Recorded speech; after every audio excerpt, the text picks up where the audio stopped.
Visakha mayor panchayat AP నుంచి ఢిల్లీకి చేరింది. ఏపీలో ఘటనలపై ఢిల్లీలో ధర్నా చేశారు మాజీ సీఎం జగన్. ఆ నిరసనకు రాష్ట్ర నలుమూలల నుంచి ముఖ్య నేతలు వెళితే విశాఖ నుంచి మాత్రం మేయర్, కార్పొరేటర్లు క్యూ కట్టారు. పేరుకు వెళ్లింది ధర్నా కోసమైనా ఢిల్లీలో వైసీపీ ముఖ్య నేతతో మేయర్ అంశంపై చర్చలు జరిపినట్టు సమాచారం అందుతోంది.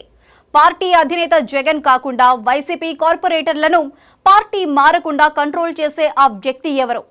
ఆ వ్యక్తిని కలవటానికి తాడేపల్లికి కాకుండా ఢిల్లీ వరకు ఎందుకు వెళ్లారు? వైసీపీకి విశాఖ మేయర్ పీఠం సేఫ్ గానే ఉంటుందా?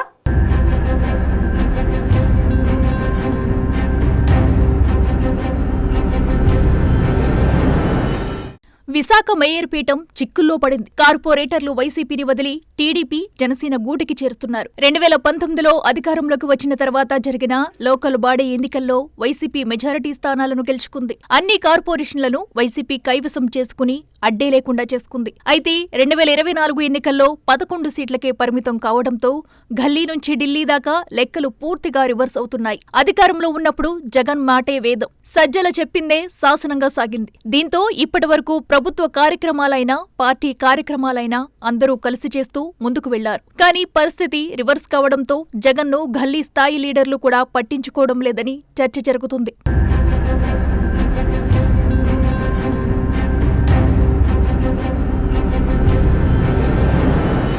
విశాఖ మేయర్ పీఠం చిక్కుల్లో పడ్డా కూడా పార్టీ అధినేతగా జగన్ ఆ సమస్యను పరిష్కరించడానికి చొరవ చూపకపోవడం పెద్ద చర్చకు దారితీస్తుంది. ఉత్తరాంధ్రకే తలమానికమైన విశాఖలో రాజకీయాలు భిన్నంగా ఉంటాయి. 2019 ఎన్నికల్లో జగన్ సునామీ సృష్టించి రాష్ట్ర వ్యాప్తంగా 151 సీట్లు సాధించిన విశాఖ నగరంలోని 4 ఎమ్మెల్యే సీట్లు మాత్రం గెలుచుకోలేకపోయింది. 2019 ఎన్నికల్లో విశాఖ తూర్పు నుంచి సీటు కోల్పోయిన వంశీకృష్ణ శ్రీనివాస్ యాదవ్ తర్వాత జరిగిన ఎన్నికల్లో కార్పొరేటర్గా గెలిచి మేయర్ అవ్వాలనుకున్నారు. వంశీకి హామీ ఇచ్చిన సీఎం జగన్ మేయర్ గా హరివెంకట కుమారుని సూచించడంతో వంశీకృష్ణ యాదవ్ జీర్ణించుకోలేకపోయారు. తర్వాత స్థానిక సంస్థల ఎమ్మెల్సీగా బరిలో నిలిచిన వంశీ ఎమ్మెల్సీ అయ్యారు. పార్టీలో ఎలాంటి ప్రాధాన్యం లేకపోవడంతో 2024 ఎన్నికల్లో వైసీపీని వదిలి జనసేన పార్టీలో జాయిన్ అయ్యారు. ఎన్నికల్లో విశాఖ దక్షిణ నియోజకవర్గం ఎమ్మెల్యేగా గెలుపొందారు. వైసీపీకి రాజీనామా చేసిన సమయంలోనే విశాఖ మేయర్ పీఠాన్ని వైసీపీ నుంచి దూరం చేస్తానని శపథం చేసిన వంశీ గెలిచిన తర్వాత తన పని మొదలుపెట్టారు.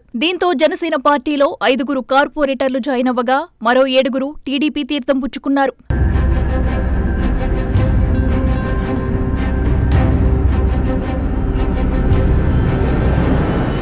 విశాఖ వైసీపీ పార్టీలో ఉన్న లోపాలు అన్నీ తెలిసిన వంశీ కార్పొరేటర్లను దూరం చేస్తుండటంతో మాజీ మంత్రి గుడివాడ అమర్నాథ్ రంగంలోకి దిగారు. వైసీపీ కార్పొరేటర్లు బుజ్జగించే ప్రయత్నం చేశారు. ఇప్పటికే 12 మంది పార్టీ వీడగా మిగిలిన వాళ్లను కాపాడుకుని మేయర్ పీఠాన్ని రక్షించుకునే పనిలో పడ్డారు. విశాఖ మేయర్ హరివెంకట కుమారి జరుగుతున్న తతంగాన్ని పార్టీ నాయకుల ద్వారా పార్టీ అధినేత మాజీ సీఎం జగన్ దృష్టికి తీసుకెళ్లే ప్రయత్నం చేశారు. ఇప్పటికే కేవలం 11 సీట్లు మాత్రమే గెలవడం, అసెంబ్లీలో ప్రతిపక్ష హోదా లేకపోవడం లాంటి సమస్యలతో సతమతమవుతున్న జగన్ విశాఖలో వ్యవహారాన్ని లైట్ తీసుకుంటున్నట్టు తెలుస్తోంది. దాంతోనే విశాఖ మేయర్ పీఠం వ్యవహారాన్ని ఢిల్లీలో ఉన్న పెద్ద అయిన విజయసాయిరెడ్డి దృష్టికి తీసుకెళ్లినట్టు సమాచారం అందుతుంది. ఢిల్లీలో జగన్ చేపట్టిన ధర్నాలో పాల్గొనే సాకుతో సైలెంట్ గా ఈ వ్యవహారాన్ని చక్కబెట్టే పని చేశారని చర్చ జరుగుతుంది.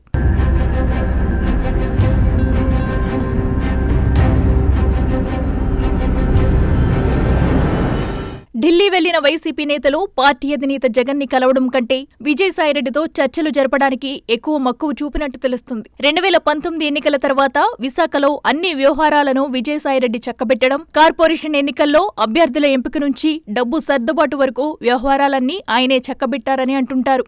దాంతో విజయసాయిరెడ్డి ముందు విశాఖ మేయర్ పీఠం పంచాయతీని పెట్టారని పార్టీ వర్గాల్లో టాక్ నడుస్తుంది. మేయర్ ని ఎన్నుకున్న తర్వాత 4 సంవత్సరాల వరకు మార్చకుండా ఉండేలా ప్రభుత్వ జీవో ఉంది. దాంతో అసెంబ్లీ సమావేశాల తర్వాత ఆర్డినెన్స్ తో జీవోను రద్దు చేసి మేయర్ను మార్చడానికి కూటమి ప్రభుత్వం పావులు కదుపుతున్నట్టు కూడా సమాచారం అందుతుంది.